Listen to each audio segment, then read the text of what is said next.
মার্কিন যুক্তরাষ্ট্রের বাজারে বাংলাদেশি পণ্যের জন্য 20% পাল্টা শুল্ক আরোপ করেছে মার্কিন প্রশাসন।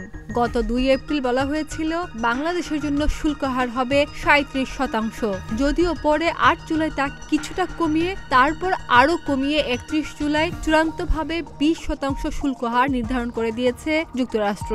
এতে বাংলাদেশ আপাতত খুশি, স্বস্তি এসেছে অনেকটা। তারপরও প্রশ্ন হচ্ছে, এই শুল্ক হারে আদৌ কি কোনো সুবিধা পাবে বাংলাদেশ? পেলেই বা তা কত?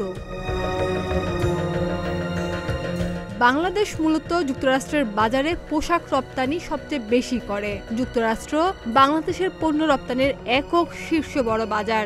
গত 2024 থেকে 25 অর্থ বছরে বাংলাদেশ যুক্তরাষ্ট্রে $869 কোটি পণ্য রপ্তানি করেছে। এটি দেশের মোট রপ্তানির আয়ের 18% বেশি কিছু।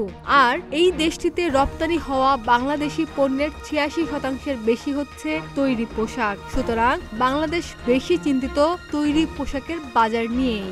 এক্ষেত্রে বাংলাদেশ স্বস্তিতে আছে, কারণ প্রতিযোগী দেশগুলো সবাই বাংলাদেশের কাছাকাছি অবস্থানেই আছে। যেমন পাকিস্তান ও কম্বোডিয়ার উপর আরোপ করা শুল্ক হার হচ্ছে 19%, শ্রীলঙ্কা ও ভিয়েতনামের ক্ষেত্রে 20% এবং ভারত আরো বেশি 25%। সুতরাং কোনো একটি দেশ বিশেষ সুবিধা পাবে এমনটি নয়, বরং ভারত বেশ বিপাকেই আছে, কেননা ভারতের উপর অতিরিক্ত আরো 25% শুল্ক আরোপ করা হয়েছে।